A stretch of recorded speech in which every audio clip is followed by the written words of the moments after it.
showing you all of the smart devices 50 plus in my 500 square foot smart apartment. Hello! So today I'm going to give you guys a tour of all of the smart devices in my smart home. It's a little space, but there's a lot of devices packed in here. Every single device you see in this video is going to be able to be controlled natively by Siri in Apple's HomeKit, whether that's on my phone, my watch, through my HomePods, anywhere in the world.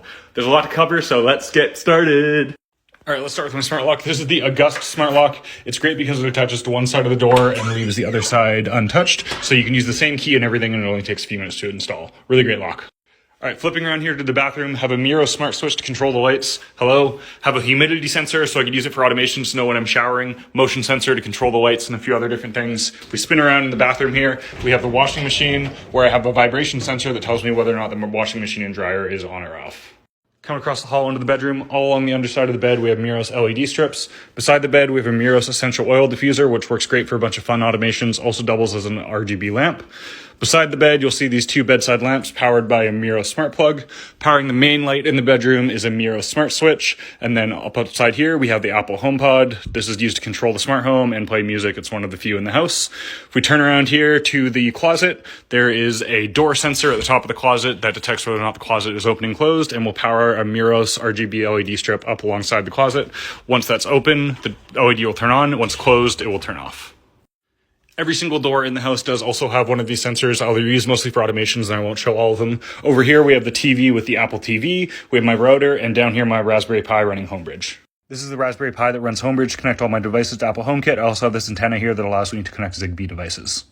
All right, so coming out in the hallway here, we have 3 smart switches here. They're all Meross smart switches. They control the hallway, kitchen, and living room lights. And then we have the Mysa smart thermostat. This thing is great, and it's one of the best options if you have baseboard heat.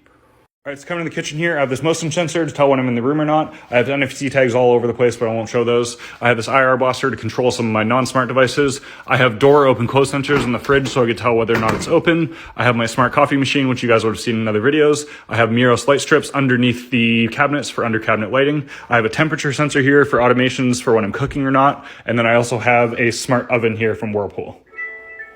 For blinds, I have Soma smart shades on all of my blinds so they can automatically be opened and closed. I also do have door sensors on all my windows and doors for automations, like I said.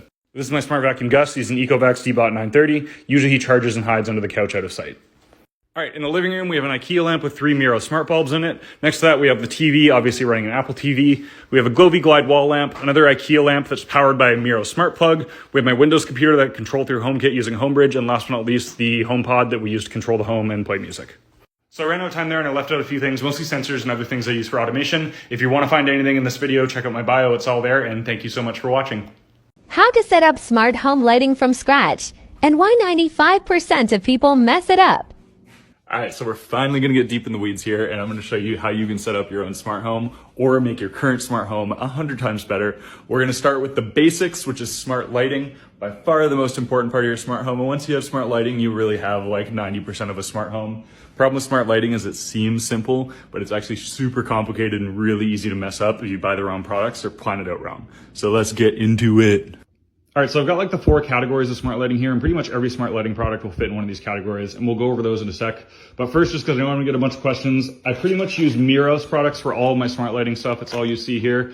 I like them for a few different reasons. 1, they're affordable. 2, they work well. And 3, more importantly, they're actually compatible with all the different smart home environments. So obviously we use Apple HomeKit, but even if you have Amazon Alexa, Google Assistant, whatever, these things will just work. They also sponsored this video, and even though I use them everywhere, they sent me some extra stuff. So thanks, Meross. Super cool.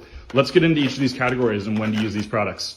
All right, so let's start with by far the best solution, which are smart light switches. These are, like I said, by far the best option. You should always ask yourself if you could use one of these in your situation before you even consider something else.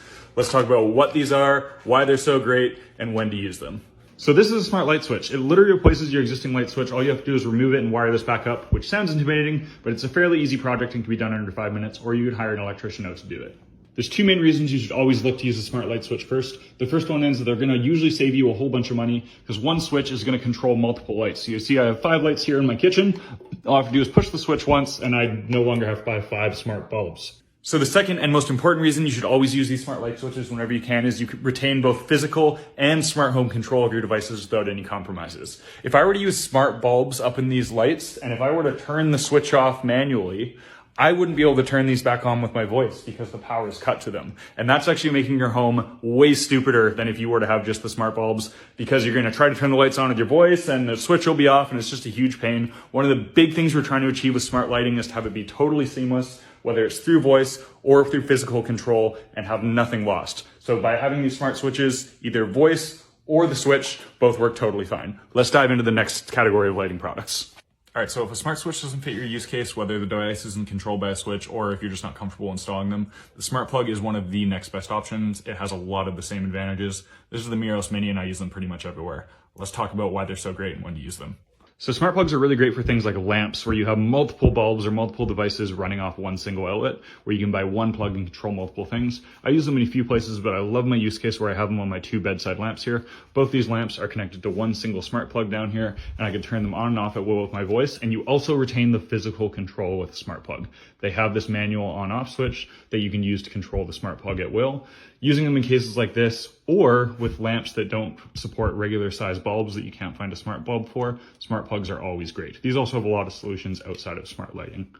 I also use one of these plugs on my IKEA lamp here. In cases like this where the smart plug isn't accessible and you still want to have manual control, I have it binded to a light switch here with an automation that says when this switch is turned off, the lamp turns off accordingly. So you retain that full manual control without even reaching the smart plug.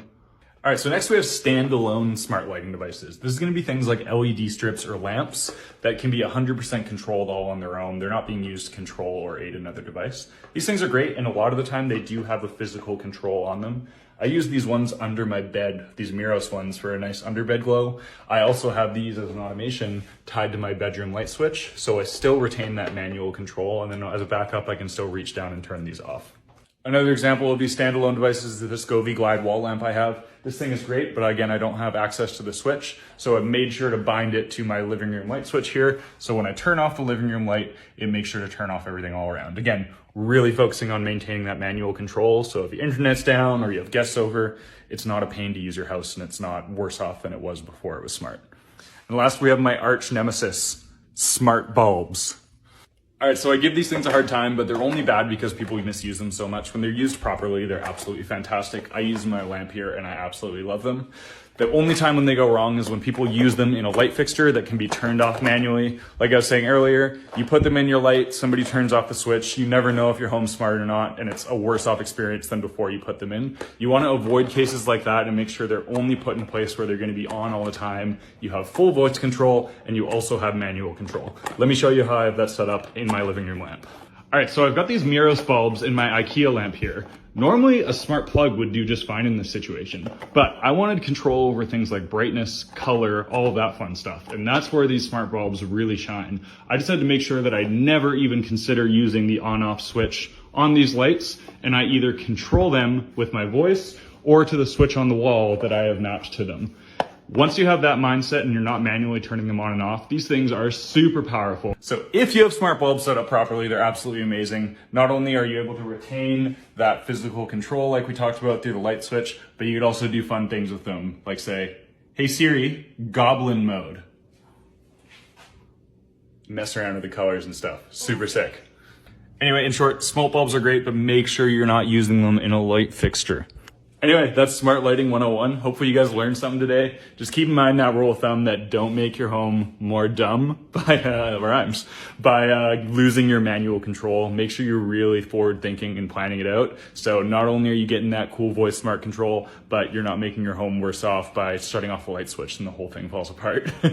I also recommend trying to make all of your lights smart. One of the biggest pains is sitting there trying to think if you could talk to your bathroom light or not, and if you remember which devices are smart and which aren't. Once you have your whole home done and it's just all seamless and you don't even need to think about it, you can talk to any device you want anytime. It really takes you to that next level. Once again, thanks for Meross for sending me all this dope stuff so I could help give you guys better examples on all this. Really appreciate it. If you're looking for any of the stuff that I recommend, like I said, I use pretty much all of these, so I do use all of these in my home. I'll leave a link to them in my bio. You guys check them out. And thanks for watching. I appreciate y'all.